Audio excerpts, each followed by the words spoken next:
che comunque il calcio è imprevedibile e le cose non sono mai scontate, quindi è anche la bellezza, no, di questo sport.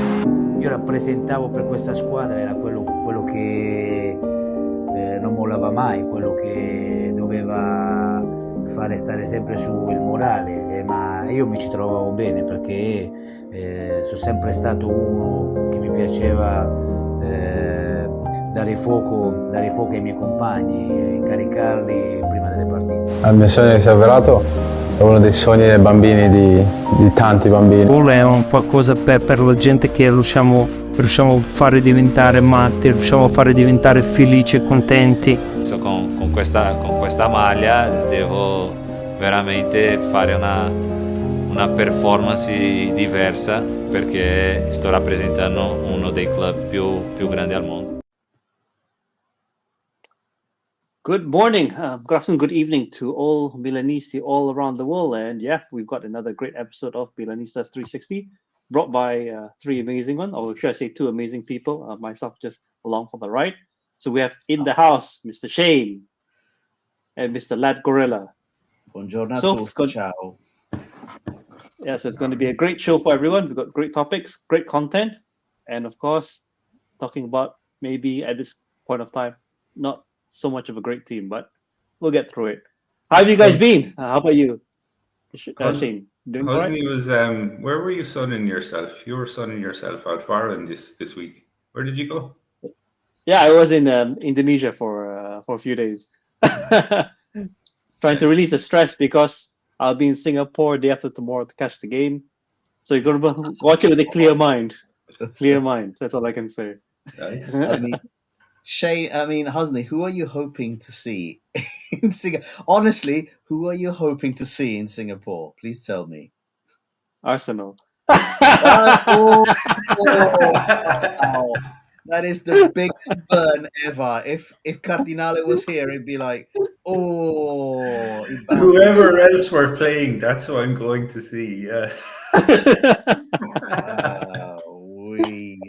Just as a little tidbit, for those who don't know, there's actually a bit of a premium package for ticket holders. If you want to travel with the team, you can pay like 5,000 euros. So the thought did cross my mind to put a lot of RedBird out and anti-Cardinale text all over my shirts and, just really stump up the cash to try and humiliate this guy in public. But, getting thrown off the plane mid-flight is not really in the top of my priorities right now. But we'll see how it goes. But by the looks of it, I don't think we're looking at full stadium. But yeah, I'll be there. Hopefully something happens. I'm not going to say what, but something happens. Yes. Oh, well, are you going to be the one making something happen? That'd be quite cool. We did discuss it. Husni, you shared information regarding you could pay apparently for a ticket to be on the chartered flight between, is it Hong Kong and Singapore with the Milan team? Yeah, so this, I don't know what to put it down. Maybe it's the stupidity of the organizers or stupidity of Milan marketing themselves.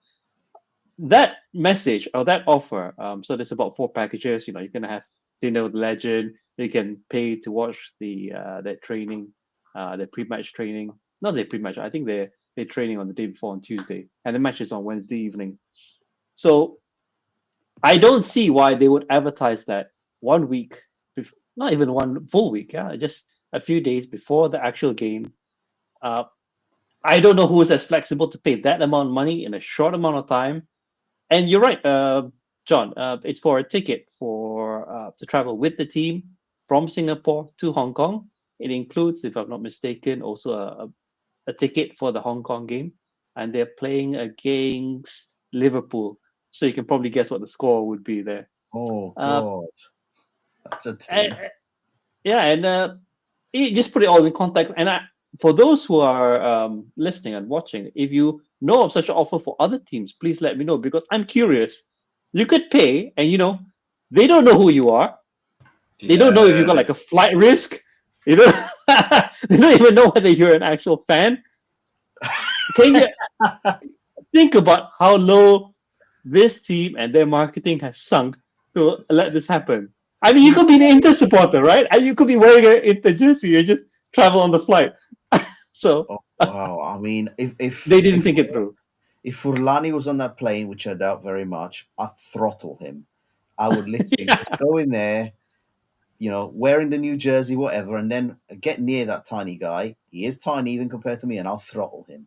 Yeah, but the thing is it's like, it sounds exciting because it's like, oh, you're going to be sharing the flight, but like, what's the level above first class? Because that's where all the players and everyone's going to be, right? So everyone else is just stuck in the pleb section. Yeah, I don't think it's going to be a full flight in the sense that it has the three. If I recall, all the private flights that they've shown in the marketing materials for all the games within Europe, there is no visible partition between the class. Oh, so it might just be cool. everyone sat together. That's pretty cool. But so a guy with COVID can get on the flight, basically destroy the players, right? And that's a great fucking idea. Yeah. I mean, you could take cash or some illegal substance to your body and just like get on the flight. I don't know how it works. You could take a huge run up from the aisle in economy and just blast RLC between the bollocks as he's standing up.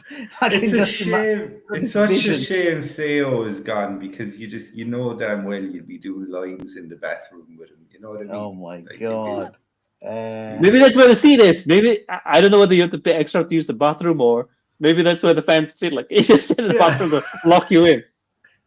Man, I mean, if Fahadinho says Furlani's traveling with him, I'd be like 2-footed tackle on his face. Oh, that'd be amazing. Oh, fuck. Cool. Right. Ready to go, guys? Yeah. All right. Let's cut into it. So, John.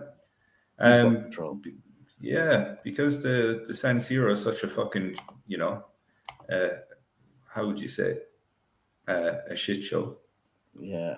Prepare the slideshow for us. Let's go.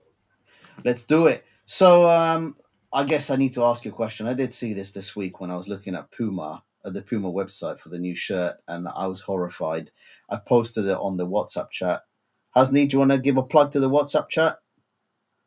Yes, for anyone who is watching and hasn't, or would like to join our little WhatsApp brotherhood, it's great. What else can I say? Very informative, extremely funny.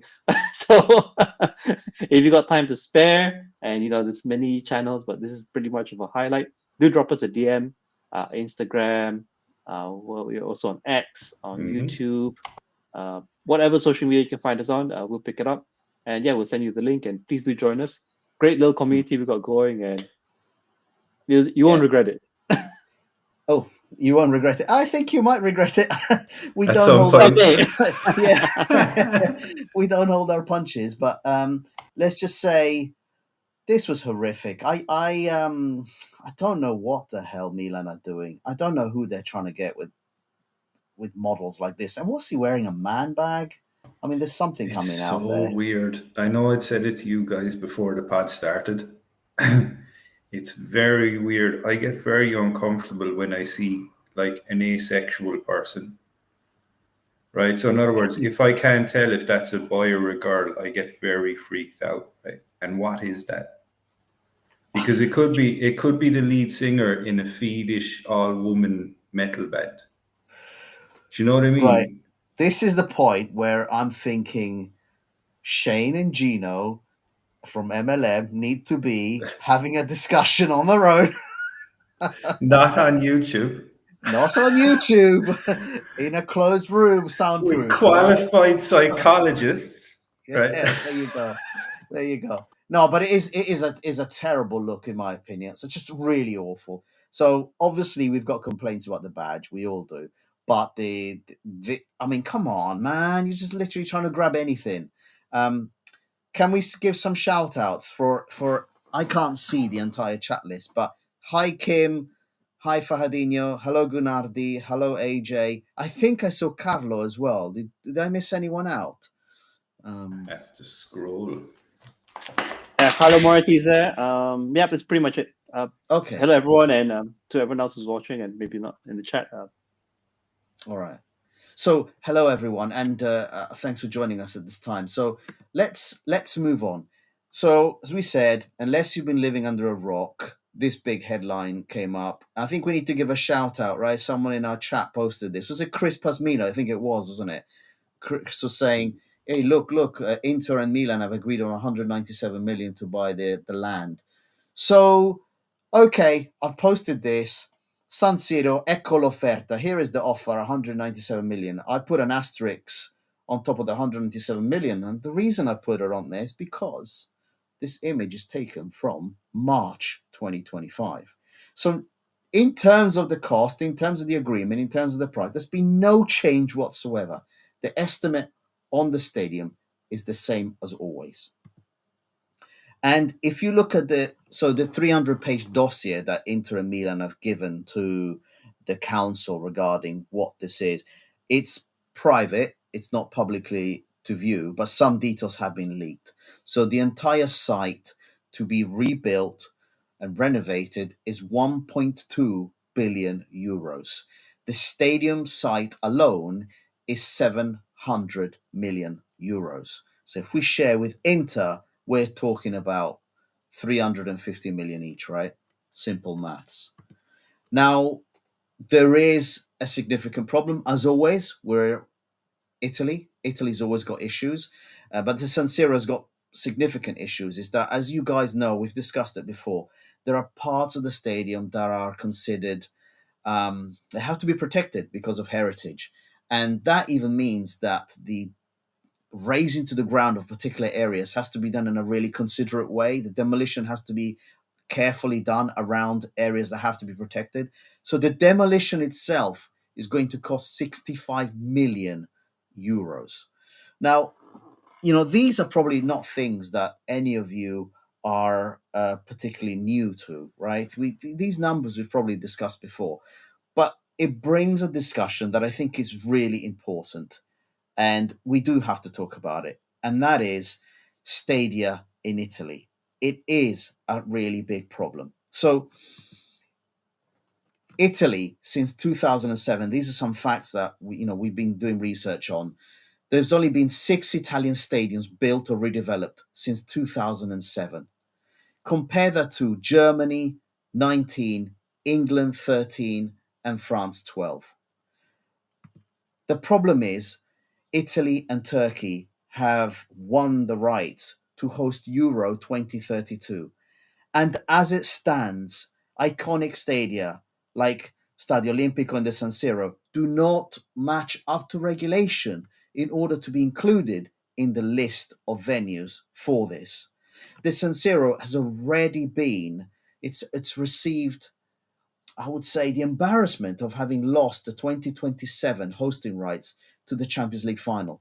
Now, if you just think about the city of Milan overall, okay, not having international fans coming to the city, using the San Siro, using our stadium, using our facility, spending money in the city, this is not a small problem. This is an enormous problem for Italy. And Italy overall could have the humiliation of losing most of the matches to Turkey. That's how embarrassing it is here, guys. We're talking about supposedly one of the strongest leagues in the world, and we are going to be losing most teams. And you guys must have seen this. So many players are going to Turkey. You've noticed it because they've come to pick players out of our squad as well. So the money is flowing there, and I'm 100% sure that there isn't as many problems as we have. Okay. So something I want to say here. So San Siro's storied roof, iconic towers, they might stir memories in all of us, okay? But the reality is actually really stark. The stadium simply doesn't meet modern standards. Milan and Inter lag behind their peers in hospitality, sponsorship, event hosting. We've got red tape and heritage protections strangling large-scale renovation efforts. I'm sorry to say it, but the San Siro has become a liability, okay? So we've got low amenities, rent payments. Now, 8 million a year that Inter and Milan give the council in rent payments, right? So we've got a complete blackout on commercial use. So Inter and Milan cannot do anything in terms of revenues from commercial use. So we're losing tens of millions each season. So it's not just, I get the nostalgia and all that, but the economics and the infrastructure is an absolute pathetic shit show, right? So the stadium, for those of us who've been there, they lack proper concessions. Even Scaroni has come out and said, listen, when you want to do hot food, you have to put in a fucking microwave. What can you do with a place that's doing that, all right? And the other thing about this is naming rights. Inter or Milan, we don't have the rights to sell the name of the stadium because we don't own it. So I wanted to give you an example on how it's done properly. So this is the, Barcelona Spotify Stadium, right? Now, Spotify didn't pay a massive headline fee for the stadium naming. It's only around 5 million per year whilst the new camp is being renovated. Can you imagine? Whilst the stadium's being renovated, you're already receiving 5 million per year, right? Whilst Barcelona plays elsewhere. The biggest story is in the full commercial package. So shirt, training kits rights, hospitality, branding elements. Barcelona are going to be receiving 280 million euros over 4 seasons. And once the renovation is complete, Spotify's naming fees expected to rise to about 15 to 20 million annually. Now, you just think about this. Think about our budget this summer for players and think about what Barcelona are doing, right? So why can we not get a slice of this? It's because we John, don't own... Yeah. I agree. In terms of the numbers, probably if we were to get anything, it's more significant than what we have now, which is, I guess, very close to zero.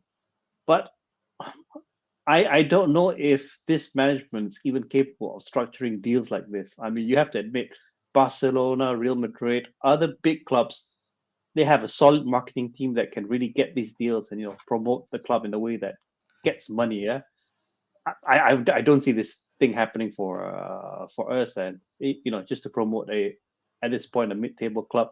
I don't know what big name's going to attach themselves to us, if you know what I mean. Husni, that's a great point. And I can give an example from this week. Man City announced, who's our shirt sponsor? Who's our shirt maker? Puma. Yeah? Man City's shirt maker? Puma. Man City are going to be paid between, I think, was something like 1.2 billion pounds over 10 years from Puma. And I looked up, our deal is 30 million per year. Yeah. There's the thing is Man City being what they are is like everyone knows that took 119 financial fair play irregularities to get to that level. But that being said, though, I still think that everyone knows that there's this discrepancy in Syria, right? Everyone knows, but I think there's that point, John, that you mentioned about the Man City jerseys, like that should show you how stark it is. Yeah. And I think at some point, every year that Italy doesn't modernize itself, right, in terms of the stadia and in terms of viewing rights for the actual games, in terms of all this, right, it's falling another year behind the EPL. And then it's only a matter of time before, no one's going to watch. If you wait too long, no one will give a shit, right? It'll just be relegated to the likes of the Dutch league or the Belgian league or something else, right? Whereas like people know of it, but no one watches it. Or the Turkish league. Or the Turkish league. I mean, but the problem is when you have people in the country that aren't doing, right by the clubs in the country, it comes to something, John, where it needs a concerted push by the owners of a club to say, listen, we don't want the status quo. In other words, we actually want the stadiums to be built. Right. And I'm not defending RedBird here, right? But I mean, at some point, if we're trying to build a stadium and the amount of red tape and cultural monument bullshit that's getting thrown in our way, right? And the only thing that building a stadium will do is going to bring more money into the city, right? and bring more money into the football clubs. And then hopefully what you're doing is you're hoping that turns into, an actual competitive league, and a league that's worth a lot of money. And if foreigners are coming in to try and do this, right, to make money, and there's being hurdles put in front of them, what fucking hope do you have? No. Yeah, if I can just add, sorry, John, if I can just add to that, Shane, and it's not just about the comparing to the deal with Man City. So Man City, I think what's clear is that they're a football club. They're competitive. Okay, last season maybe wasn't great, but you could, any reasonable person would still put money on them. So in the past few weeks, what I've seen about our club, we're now into golf apparel. We're now into cycling jerseys that I've seen. So are we still a football club? And we've said it very pause before that this is practically a money club at this moment. No, we're not a football club, dude. This is the thing. It's the football is completely irrelevant to the asset when it comes to RedBird, right? If RedBird could let's say sustainably get the likes of revenues that they're getting from potentially UCL qualification in Serie B, RedBird would not give a shit and would just be playing in Serie B. Yeah. You see, it's all just about revenues. You see, this is the thing. So it's like we're the football is irrelevant right now. This is why it's very hard to watch the club. Everyone knows it. Kim's mentioned the good.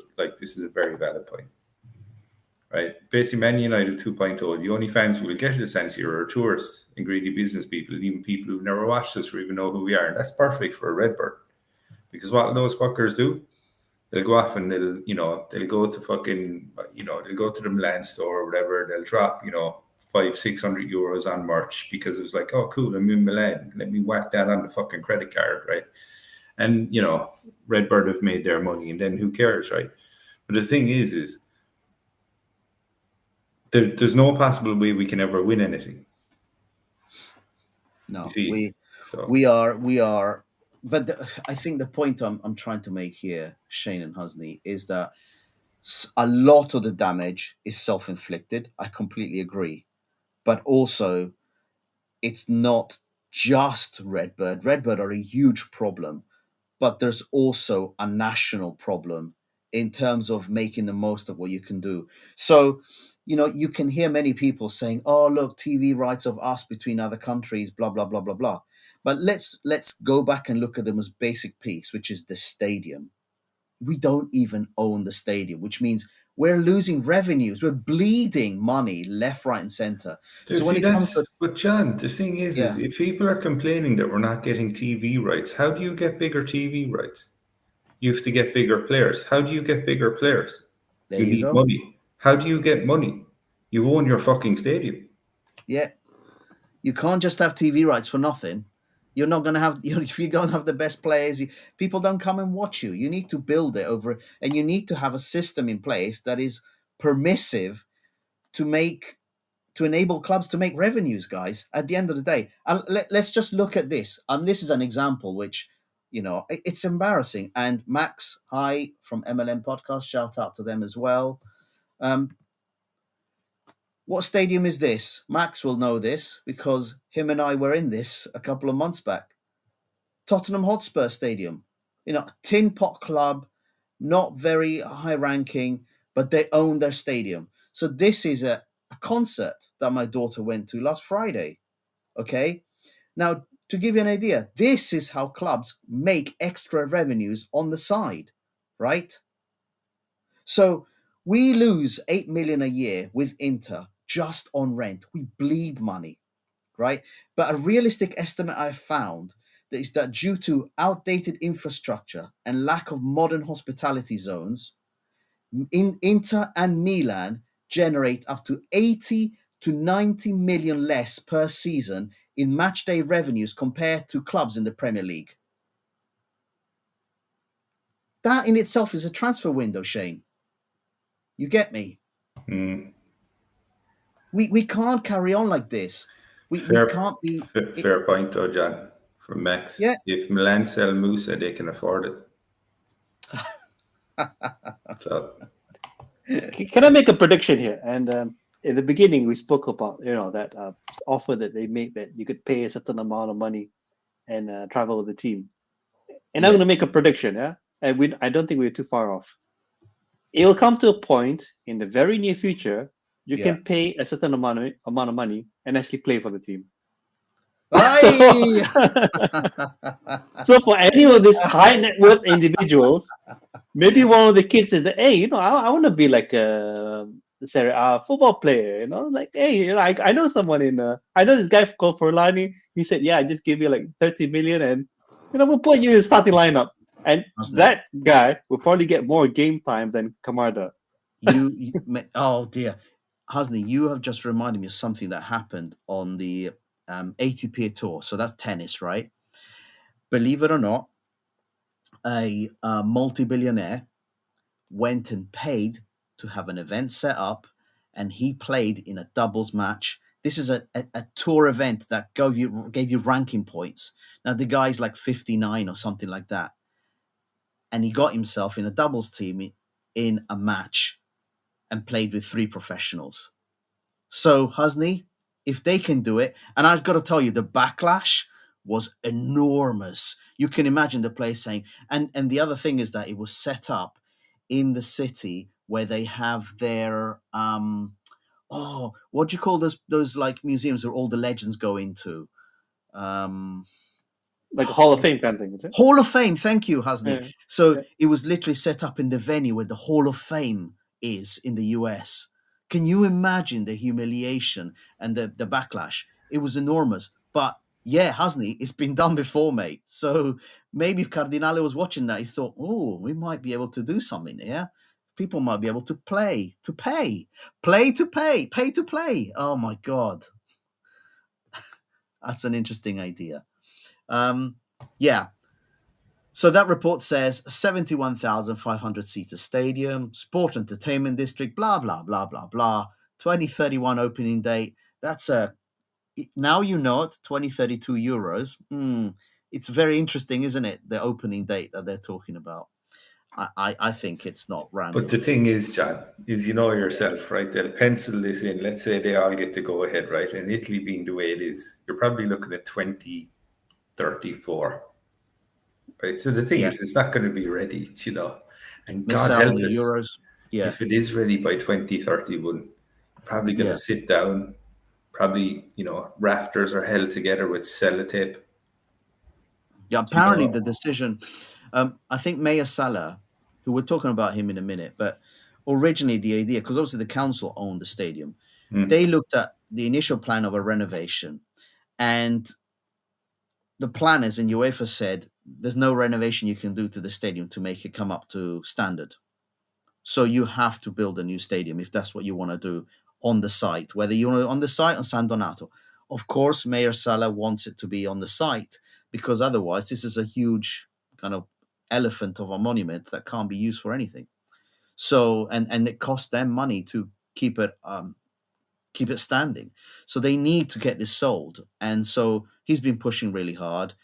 And now some would say pushing too hard, perhaps. And let's move on to Mayor Salah and tell you why he's considered to be pushing too hard. So instead of us talking about play of the week, we're talking about focus of the week.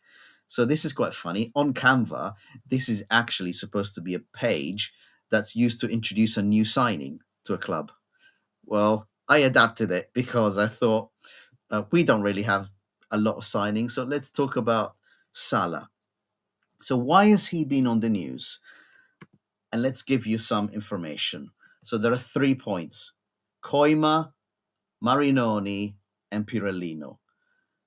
Shane, remind me again that word when I start to talk about things like this. Oh, this is all allegedly words of a madman. May hypothetically be true, but just in case they are, it's all alleged.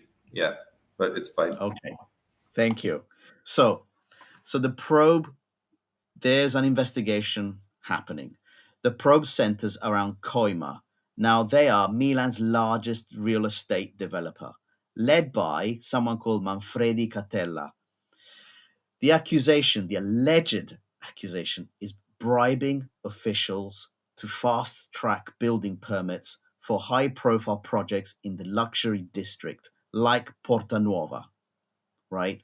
Whilst Sala is not accused of directly receiving bribes, prosecutors allege he was part of a coordinated network dubbed the Milanismo system, believe it or not, it's called the Milano system, involving city officials and private developers facilitating speculative real estate deals. So that's just point one. Now we move to point two. False declarations and conflicts of interest. Sala is accused of making false declarations about his personal qualifications or those of others, specifically regarding the appointment of Giuseppe Marinoni as president of Milan's Landscape Commission. So he helped to appoint this individual, right? Prosecutors assert that Sala reappointed Marinoni in December 2024, despite knowing that he had private consulting ties with Coima, posing a serious conflict of interest. So the big real estate developer, he appoints someone who is part of the Landscape Commission who's associated to a real estate developer. So that's just point two. Now we move to point three. Undue influence on the Pirellino project.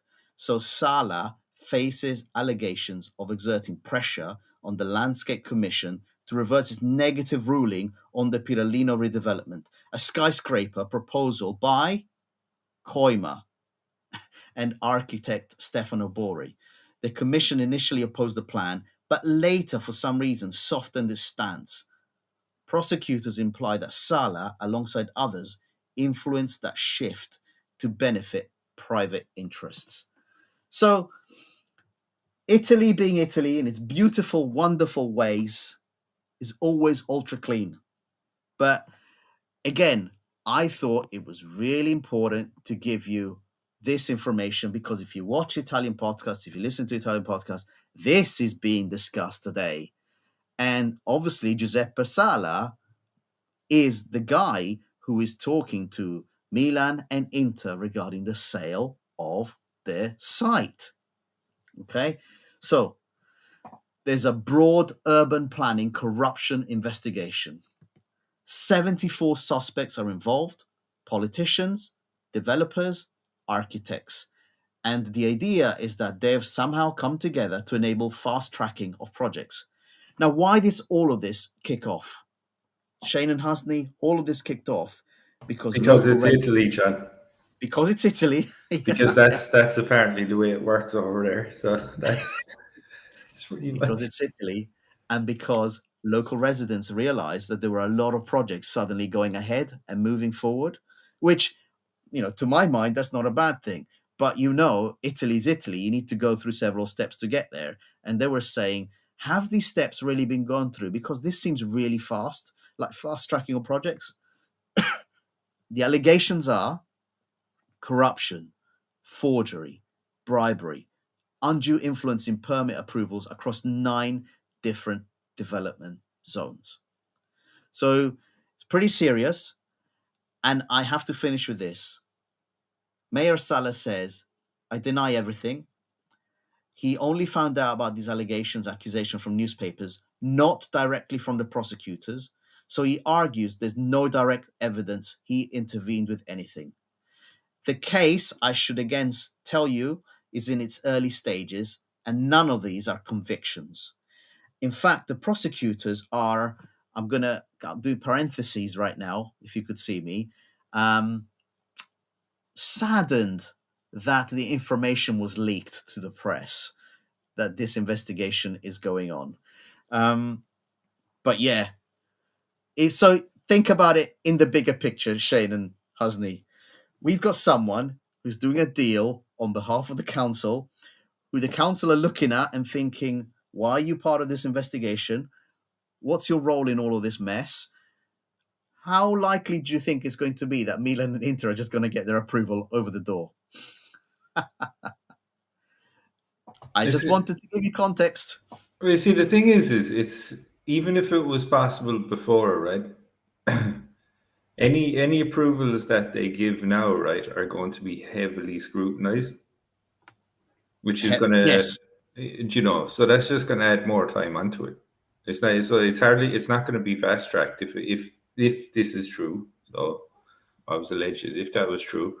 I mean, it's not going to be fast tracked now. So I mean, we can forget about 2031 or anything else. Maybe another 10 years.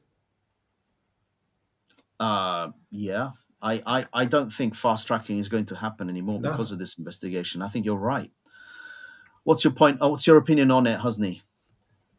Yeah, well, I'm not only thinking about this. I'm thinking about every other scandal that footballing wise that's happened. One about the refs, one about this manipulation of transfer fees. I don't see why it couldn't happen to a stadium. So I keep coming back to the fact that had they taken that money from San Donato and actually put it to paying off the right people, maybe we would have a new stadium by now. But that's me. That's me and seeing how things are thinking. So I'm also thinking of another conspiracy theory that us being in 8th place and ending up mid-table is part of a greater plan for this management to piss off the fans, so they burn down the current stadium. That would easily save them. 65 million saves. Demolition, yeah. Oh, wow! You're like a genius, evil genius, Husni. Wow. 65 million safe, and think about the insurance payout. True. Oh my God! Would Look have at paid this. off. Would have bought a new stadium. Shame. Yeah, if Fulani, if you're listening, thank me later. Husni's playing 4D chess here. That's Wow. That is remarkable. Right, so that's the news. You're now up to date on what is being spoken about on the Italian side of the world regarding what's going on at the stadium. So let's talk about the signing of the week. This graphic is because we haven't really got a signing of the week, guys. John Doe, what the F and bullshit. Of course, there is one guy that's been made official this week. Gunardi says Italy's like Indonesia in Europe. I don't know. I can't appreciate that. Is that the case? Any idea on someone within the region? Husni, does that sound familiar to you? I don't know. Oh, I wouldn't say Indonesia. I think in many Asian countries, the level of corruption.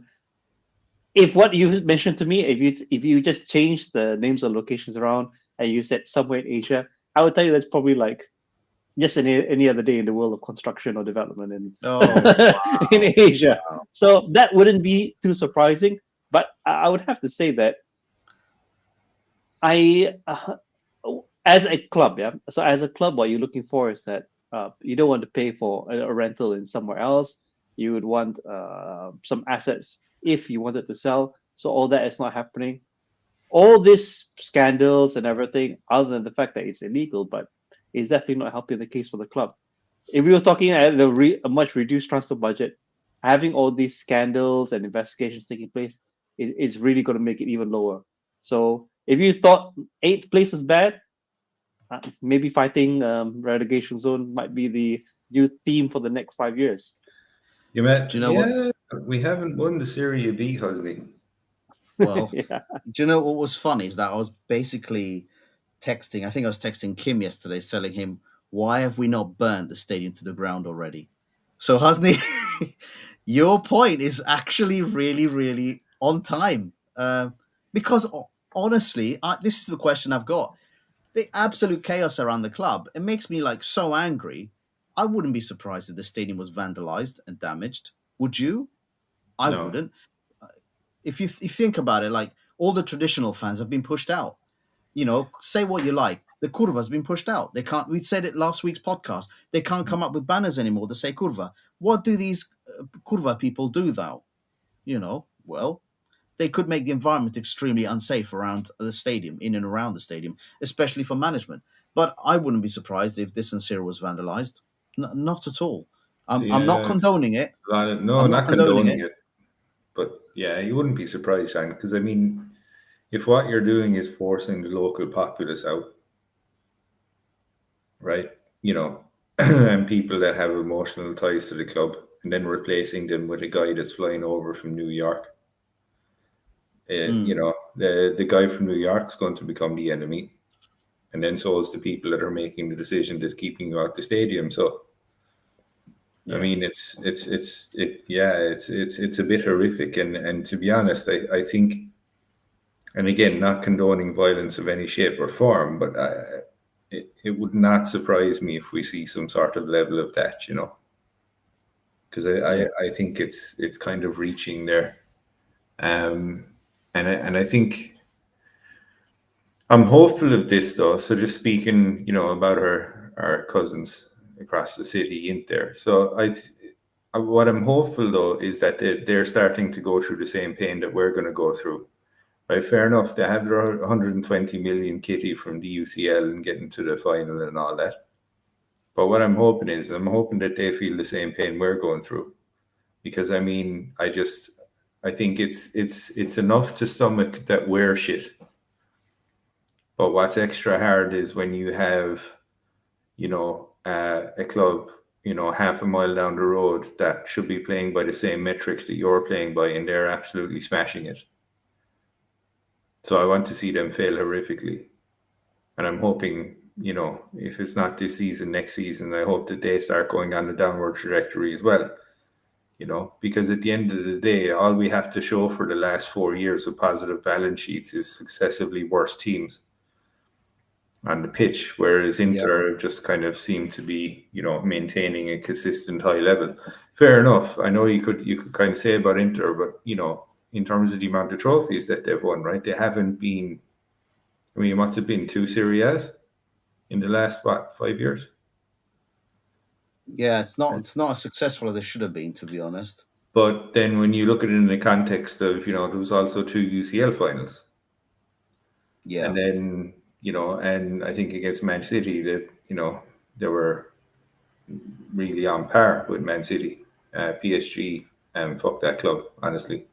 So, it being said, right, I think hopefully this is kind of, this is the last blowout that we see from Inter. I hope that they start, coming under the same realms that we're working in terms of financial fair play, because they can't stand another decade of just Inter fucking smashing it. Yeah, you're probably hurting Husni right now very much by talking positively about Inter, but it's the realistic answer. It's like, what are we doing? We've got a picture of Luka Modric. I had to do this. I'm sorry, Luka. 9th of September 1985, which means in a couple of months is going to be 40 years old. I'm just saying. I am just saying. I'm not taking away the fact that he is a genius. I'm not taking away the fact that at his peak, this guy's a magician and is a wonderful player, and he does not rely on speed. He relies on speed of thought and technical ability. Do you know what's scary, John? I'm calling him old, and there's less than a year in the difference of our age. Are you a professional footballer, Shane? No, that's true. Definitely exactly. No, this is part of the greater thing, and I keep coming back to this conspiracy, guys, is that, how I spoke about earlier, that this club is going to be like a pay to play model. This is giving hope to a lot of the guys, it's like, if you've made millions, you don't know what to do. If you're like one of those tech pros, you've made a lot of money on Bitcoin. You look at the guy, Luka Modric, and think like, hey, this guy's like turning 40 and he can play. Like, hey, I got like 100 million in my bank account. I didn't know what to do with it. Forlani knocks on your door, say that, hey, give me 20 million. I can play with Luka Modric. Fulfill your dreams. This is the club that we've turned into. Why is Jeff maybe the next season going to be our starting goalie next season? He can play every single position. He can even be the ref. Maybe that's what Serie A like. You can even pay additional to be the ref. And I don't put it behind this club to say that the next season or the season after, we're going to have Netflix documentaries. We're going to have like a certain Survivor series going, because there's absolutely no on-pitch ambition with this club. So Luka Modric. Netflix series be, Husni? What would it be? It will be along the lines of, I don't know if you watched this on Netflix. It's Sunderland Until I Die. So it's going down that road, Flipping heck, man. It's kind of like that, but with even more cheeseburgers. I don't know. I mean, you've given me visions of like Elon Musk in goal. Honestly, that's what you made me think, that it could actually happen. But the thing is like when you so literally anything is possible. And the shocking thing is though, is that out of all of the things that they're attempting to try and generate some interest in the club, right? I don't. It's kind of like they flat out ignore the fact that if you put together a functional starting 11 and have 5 or 6 very good quality substitutes, right? You can make a deep run in that Champions League. And who knows, right? You might get to the final, and if you're lucky, right, then you win the and the amount of money that will generate you, right, will pay for those successively, right? But they're trying. It's kind of the shill tactics of how can I do as least as possible of the right thing, but instead, if I just keep telling people that this club is cool, right, someone will buy the jersey. But at some point, right, Barcelona are doing that, Real Madrid are doing that, PSG, Man City are doing that, and they're successfully doing it because they're actually good on the pitch. No one's going to give a shit about this club. No. Can I add a perspective here? So when Tare came, when he signed on to be the sporting director, whatever the hell he is doing now, over the past few months, you would expect things to be different. But the Modric signing is a strategy that is not new. We signed Ibra at about the same age, Giroud at about the same age. It got a bit younger with Morata, and he realized it didn't work. So we're back in the same strategy in our transfer market. Okay, let's get a bunch of unknowns, then we'll go for the retirees. So signing Tare, if you ask me, has changed absolutely nothing. This is something that Moncada could have done. It's like, hey, Modric, you want to retire and enjoy millions, or you want to give it one last shot and have a paid vacation? Are you a charitable man, Modric? With all the millions that you've made in your career, do you want to come to a club that's going absolutely nowhere? Because we've seen a picture of you, and apparently in 2025, right? If you see a picture of a player when they were like 5, that's essentially how we're doing our scouting now. So it's like, do you have pity for us, Modric? Yes. Okay. You know what you do, Shane? They use that AI software that can animate these old photos, right? And I think it got to Modric, but they kept spamming him, saying that, if you had played for us when you were younger. This is what it would have turned out. Mental conditioning, yeah. Some of the comments on the chat are hilarious, man. Real Housewives of Milanello. Oh my God. Shout out, Max, the 2 good ones. Fulani's financial spreadsheets. And let's talk Milan. Show respect for the elderly. Oh my God, it's brutal, man. It's absolutely brutal. I mean, honestly, unfortunately, this is the solid, the real signing that we've had this week. I don't know what else I want to say. I want to give Modric the respects he deserves. The fact that our league is slower. I have no idea what this guy will do. I hope he does okay. I really do. But fuck no, he's gonna have nothing around him, man. He'll definitely be more functional, right? Because if you put, so you had Christopher Reeve, right? And you had pre-accident Christopher Reeve and post-accident Christopher Reeve, right? So when you have Musa in the middle of the pitch, it's like post-accident Christopher Reeve, right? Oh my God, Shane! Because it's about the same output in terms of what you're getting, right? Do you know what I mean? But like Modric is, but the thing is, right, is that I think management maybe misjudged the situation, because I think that they thought in their heads, right, if we get Modric in, right, it'll confuse professional football players and actually think we're a serious club again. So it should make it easier for us to actually buy decent players. But you can see that that's not the case, because I mean we've tabled another bid now for, and this is how low we're going, by the way. So this is Milan 2025. We've tabled another bid for that. What's that? That back at Brighton. He's like third choice.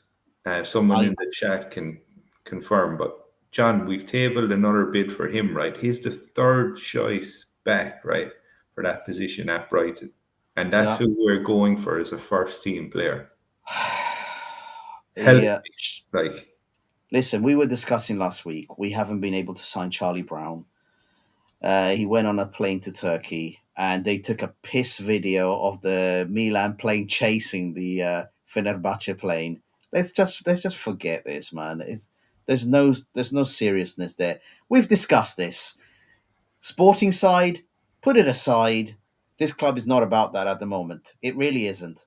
This Modric thing, and I do want to make this point. There will be a sudden splurge. Remember, the window doesn't close until the 1st of September. A lot of people will say, oh, just wait. They're doing their business in the background. Blah, blah, blah, blah, blah, blah, blah. Sorry, Caramello, this is the best card, right? After playing for years surrounded by true champions, this is Modric. Yeah. He'll now play surrounded by people who identify as football players. Yeah. Formerly known as football players. I'm just... if you just stand there, look at the picture of the club, you know that this is no sporting ambition whatsoever. And to me, it's really clear, right? Allegri, once again, a yes man. Tare, once again, a yes man. They're pushed nothing. I know fans were so hoping that a sporting director was going to do something different. Husni, you made the point. No change whatsoever at the club. Okay, so now let's see. What's the other big news of the week in terms of the signing? Oh, yeah, Pobega.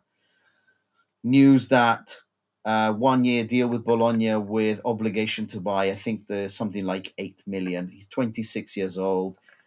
And as you said, Husni, before we started the pod, that's our left back. What are we going to do?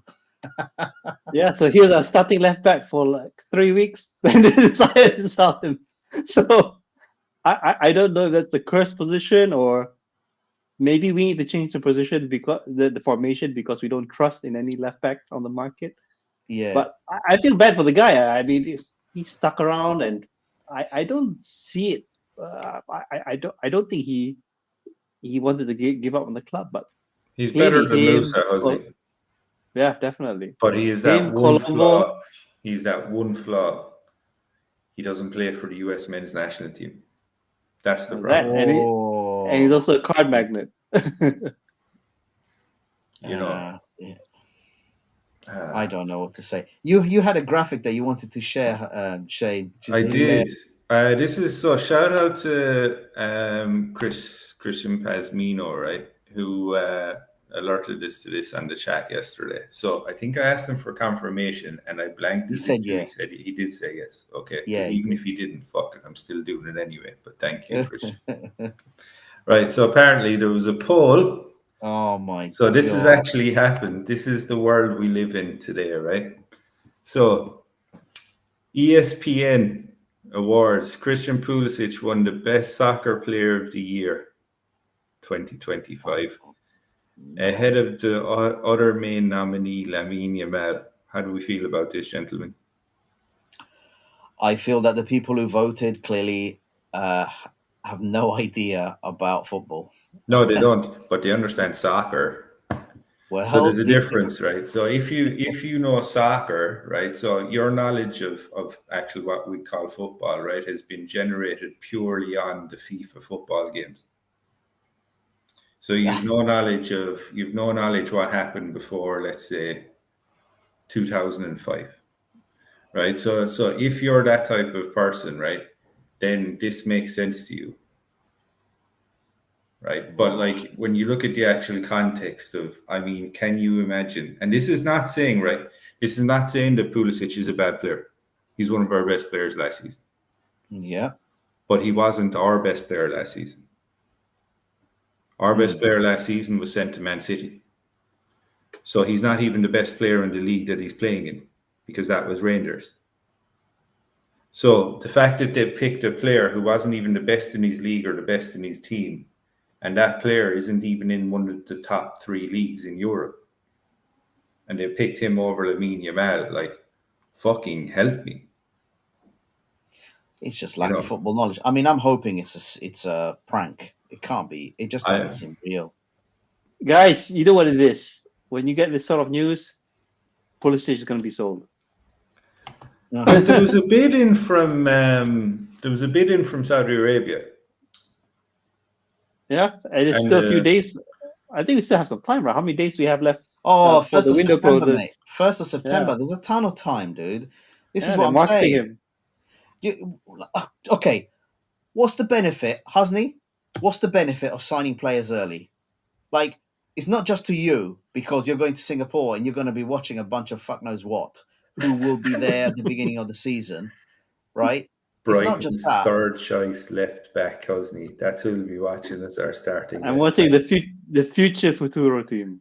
But this Yeah. is how scary it is, though, John. Right? Because I just wanted to vocalize this. Right? It's not the problem. It's not an issue that we're buying a player from Brighton. Because I like the Brighton project quite a lot because they do really interesting things. Right? They do Moneyball, but it actually works. Right? Mhm. Right. It's the fact that Milan 2025 is looking for a starting player, right, that can't even get into the Brighton team. Yes, but Milan 2025 is 8th place in Serie A. Where the fuck did Brighton finish last season? Let me check. It doesn't matter, dude. I mean, Premiership has got a shitload more money. So their squads are much greater depths, right? Than we have. But I don't know, man. Third choice, John. I know. It's disappointing. if he's a quality player, John, Brighton are such a good club at doing what they're doing, right? They're not selling him. No. I don't know. I asked a lot of people, and I'm going to ask. I think we've spoken about this, Shane. We've spoken about this last week. But Husni, since you're here, I haven't seen you in a while. Tell me what will get you excited about the incoming season outside of obviously RedBird and Elliot pissing off. Forlani management and Cardinale developed a serious health condition, and they're forced to sell the club to fund their medical treatments or whatever retirement. But other than that, I can't say much. The ambition of the club, you can see it. It's set at such a low bar that with the Allegri coming on board, try to get to that top four, and that's it. If UCL can be had with 5th place, that's really going to be the level that this club is at. If we get into Europa League, they're still going to sell it as an improvement. So there really isn't much. I mean, I'm just there along at this point, acting like that casual fan, going watch the games, see how it is. Probably going to see a loss. And for the record, of the people who don't know, I've watched the club play, I think, about 4 times over the past few years. Each time that I've went to the game, they've never won. Oh wow! Yeah. So that's a consistent theme there. And not say that they don't care. They never tried. But nothing. Yeah, I guess the short answer to that is nothing. I don't see it. Yeah, and I think that's my problem. I'm finding it really tough for people to say to me, "Let's just wait till 2028. They'll default and everything will be okay again." How do you see that? It's 2025. What do you do in the meantime? Do you, like Husni says, you become a casual fan, as some people call it? What do all the ultras do now that they're no longer in there? They're going to become casual fans too, or do they take up some other club? The only thing that would get me excited, right, in body and mind for this club for 2025, 2026 is if they brought back Giuseppe Maloney to host yes, please. TV show. 100%. Oh my God, Shane, that's such an agreed. Yes, because the rest of it. She's an Interista, right? I couldn't give a shit, Chad. She's one of the best looking women I've ever fucking seen, Chad. I know. I absolutely agree. Yeah, and Gunardi brings us back to the football side. Jashari, what a joke! We spoke about Jashari. Let's go back, Shane. We spoke about Jashari. There's an update on that, though. Go on then. So Bruges have kept him out of their squad. Yeah, no, he's trying to force it. He's trying to force it. Yeah. So he's absolutely trying to force it. But again, it's another player that Husni will not get to see. bless his soul. It's a player Husni really wanted to see. It's a player Husni probably didn't hear about until like a month ago. So I don't think Husni's too concerned, really, to be honest. It's not like it's prime fucking Kaka we're fucking looking at, you know?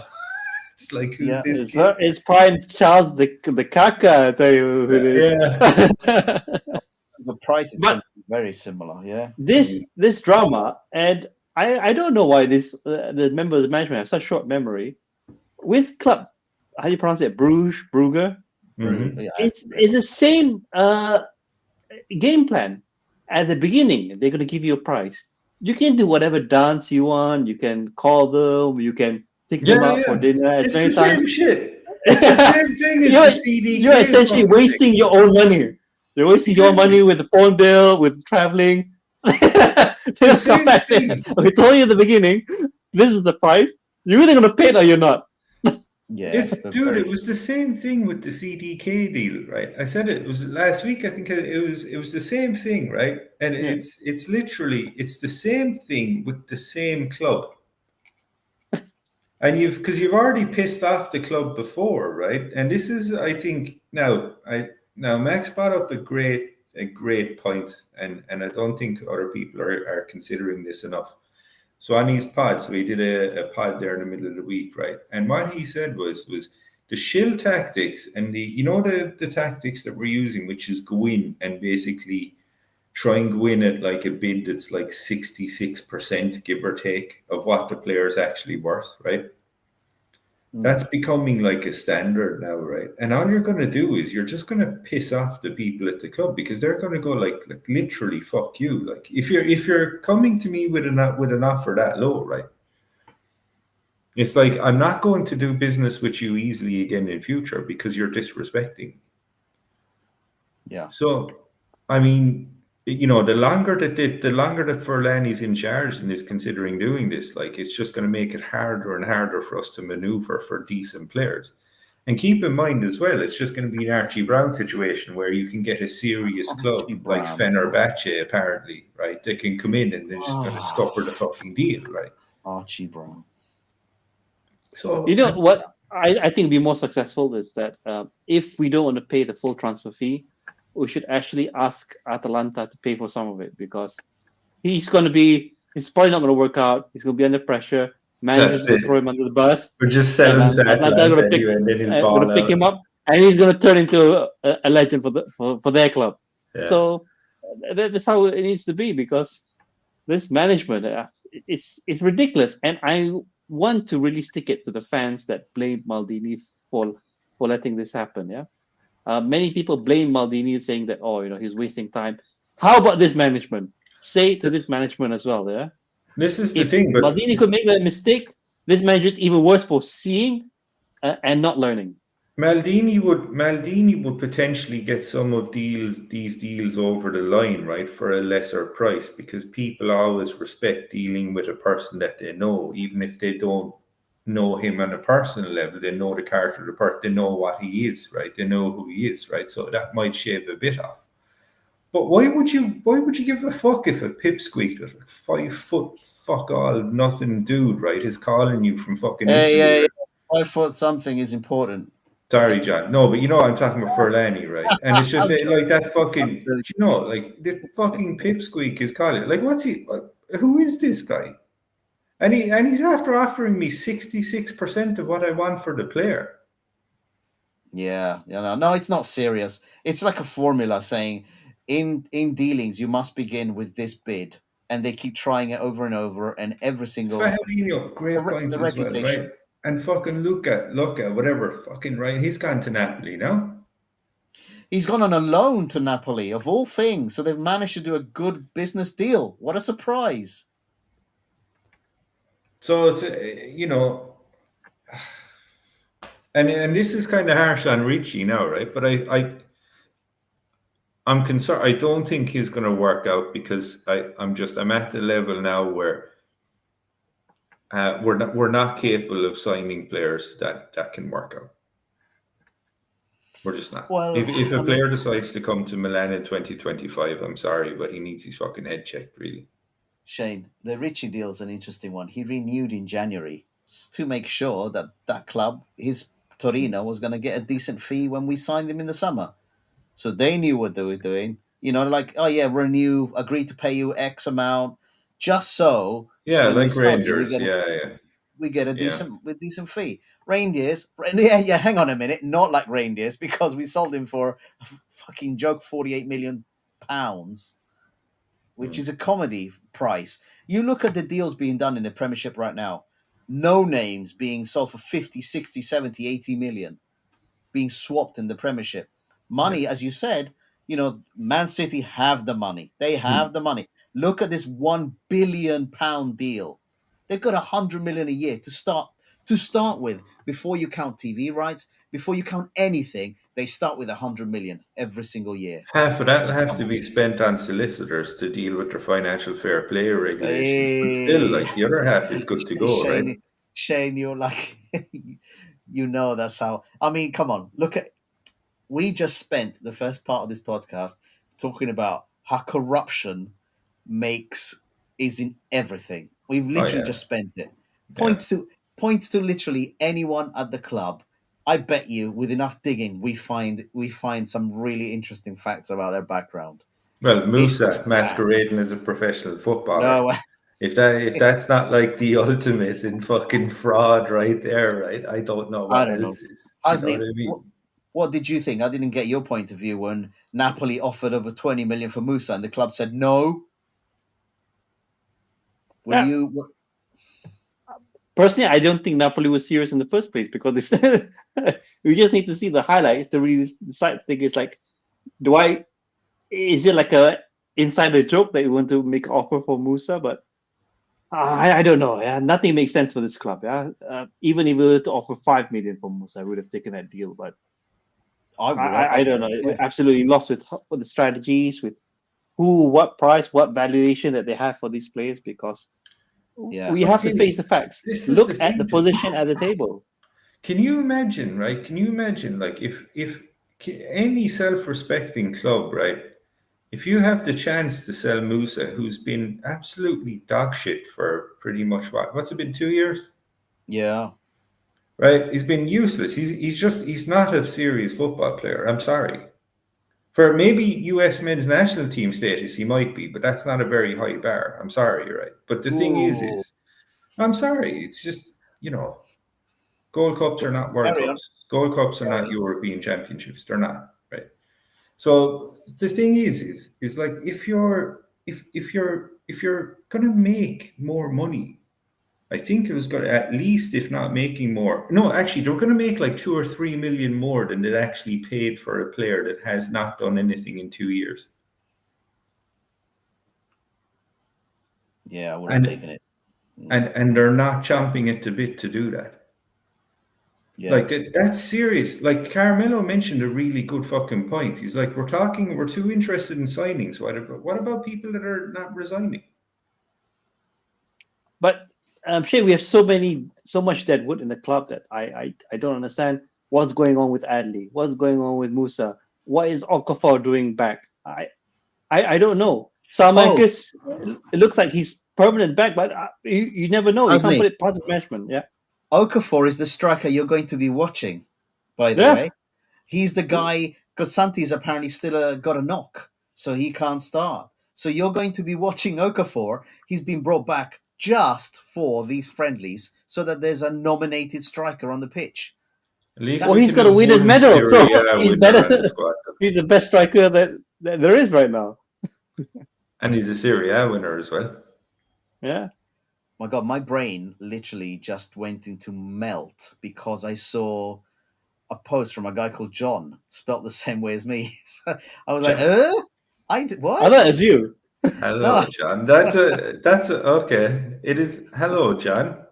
Hello, John. That is not really Labgorilla. Nice to see you. That's not me. It's a different John. So Labgorilla is also John. So it screwed my mind. Yeah, that's simple. I'm just a gorilla. Forlani's bad in negotiations. He doesn't understand football nor the business side of football. More money for Musa. I know, right? It's like fucking demanding more money for Musa. It's like anyone else would go, are you sure you mean Musa? Right? And then go, yes, right? Yeah. This John, talking about the real John, please stand up. This That's John it. bought himself a Sampdoria kit yesterday. Uh-oh. That's it. Can you explain one thing to me? Wow. So on that Sampdoria kit, it looked like the Sardinia flag. Was I seeing Yeah. things? Was it? I've got it. Oh, it's in another room. I can't take it up. I Because can't you pick know it the up. Sardinia flag, the one that causes problems sometimes. No, I don't actually. So I will need to investigate No, that and get back to yeah, you. I'll have to. Okay, yeah, because it looks suspiciously like it, but I know the Sampdoria. I know the outline of the. Yeah, I know Okay. it's a bit similar. Maybe I didn't see it properly, but yeah. Cool. Anyway, So are there any other issues, topics that are coming up? I guess it's all about the friendlies now.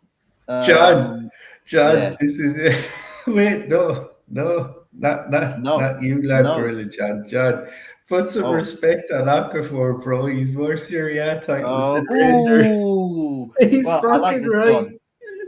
I like this John. This John is Me smart. too. He's absolutely correct, though. Jeez. That's it. I don't know what to say. Yeah, Husni, enjoy your trip. Enjoy your what? Is it Singapore, right? At least you get to a nice place. Yeah, I'll be in Singapore, but I'll be staying in Malaysia, just crossing the border for the game. It's not that far. I see. But I'll probably spend most of the day and the evening at the stadium. And yeah, and you know me looking at some merch. Just a quick mate, question, Husni, right? please. Someone has to keep the club running. The lights on. The microwave Husni, running. if you get a chance, right, and you get a chance to get an autograph, right, and for some reason it's Musa, are you going to take it? Oh, shut up. Why not? I'm gonna ask him dedicate it to you and You fucking traitor. Yeah. I wouldn't. I fucking To wouldn't. Shane. To Shane's. Oh, Husni, you gotta say, this is like he's your biggest supporter. You're his idol. Write this message to Shane. Or if you see, Modric might be with them. Yeah. Husni, that would be a worthwhile. I don't know. They announced the list. Getting wheeled along in his wheelchair, fucking. If he gets wheeled near you, grab the handles and grab his signature. Estupian, Gunardi, thank you so much. Estupian is the guy from Brighton. Right, so no, Modric isn't traveling with them. No, Modric won't be there. Oh no! At his age, he's not allowed to fly. That's what it is. I don't know, man. The thing is, Allegri looks like a fucking psychopath to me, though. So I don't know if I'd ask him for an autograph. Do you know what I mean? Because you don't know the type of response you'd get. I mean, I don't know. Wear you a jersey, he'll give it to you. Probably, yeah. Allegri's a bit. I mean, yeah. I'm kind of thinking, what other players would you ask autographs for? Leao. If I get a picture, I want to take Leao. Yeah. Fair, Leao. Yeah. And a picture with Leao. I want to see the size difference. Apparently, he's enormous. He's like 6'3", isn't he? Something? Is he? So I think he's very tall. Leao is like the size of Max.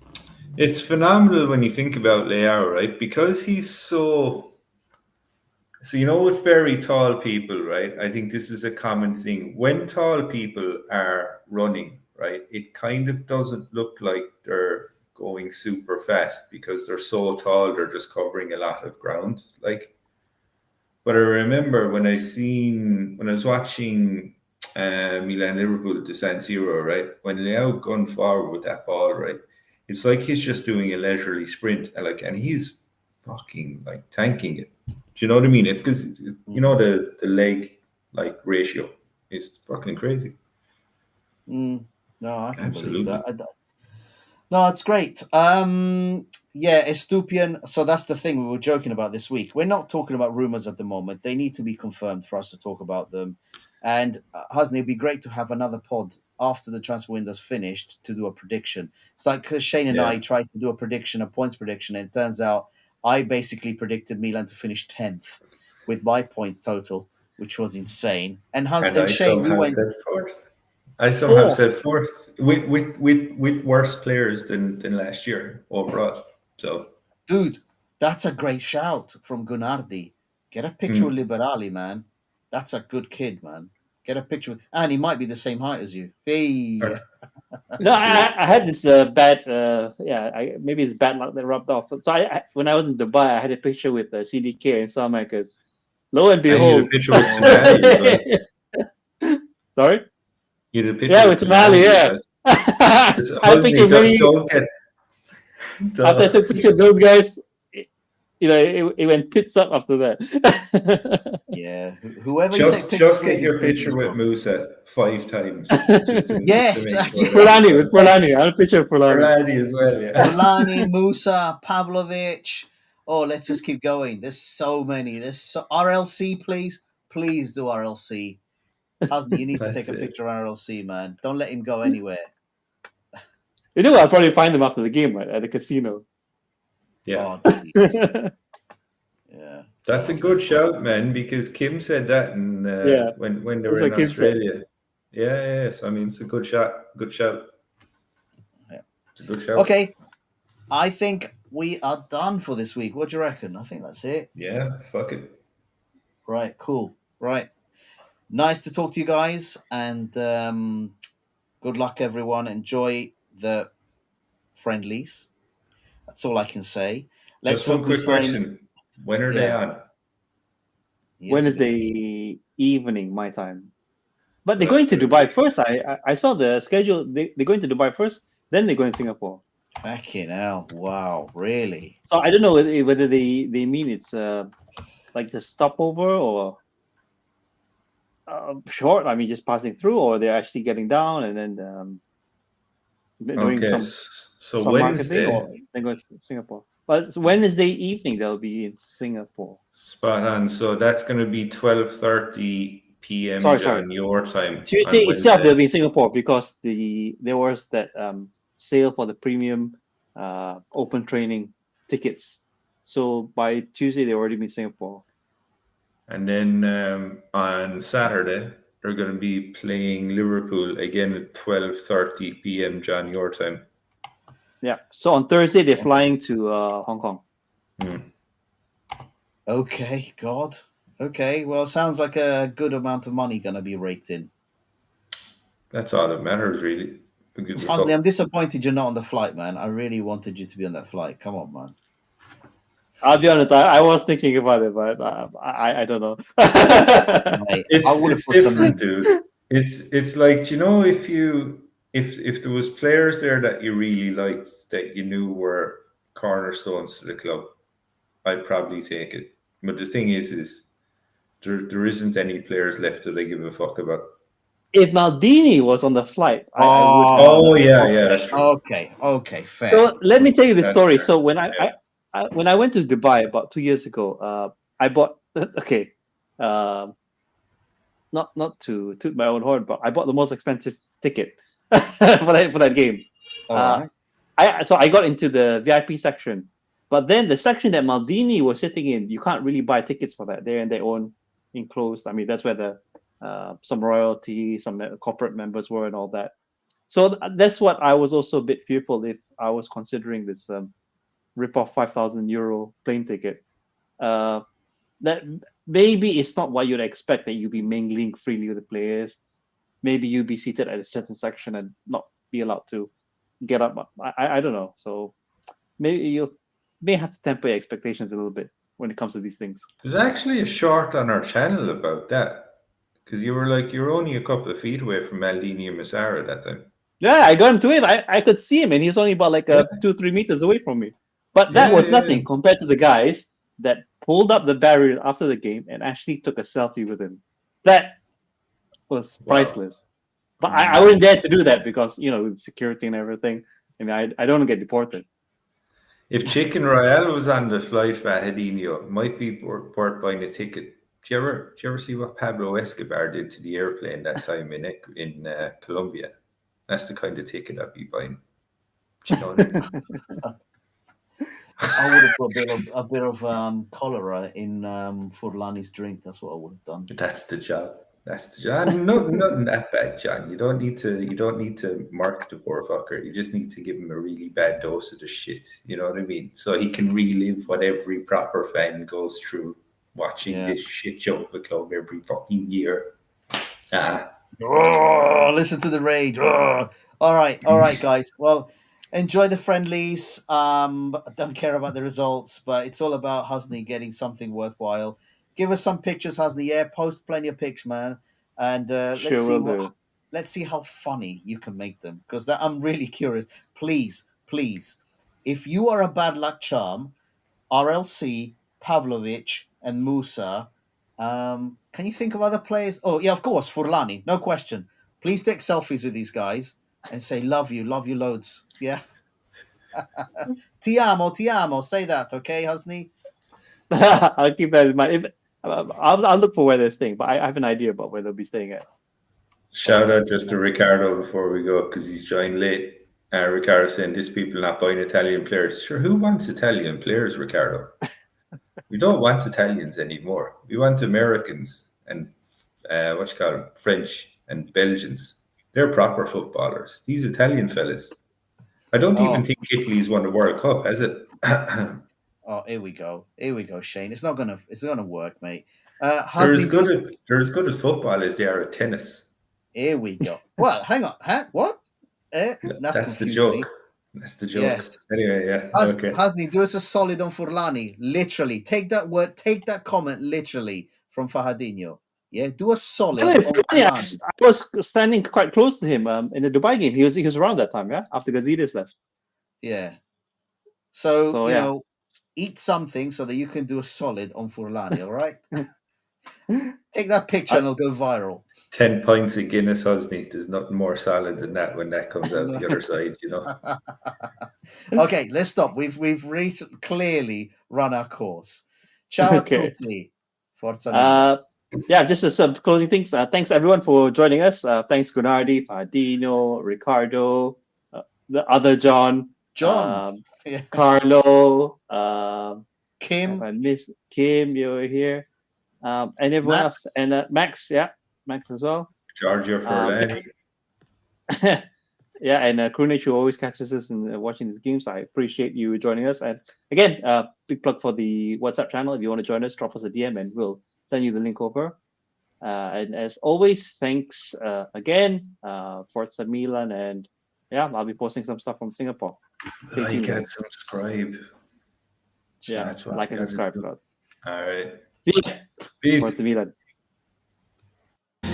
Che comunque il calcio è imprevedibile e le cose non sono mai scontate, quindi è anche la bellezza, no, di questo sport.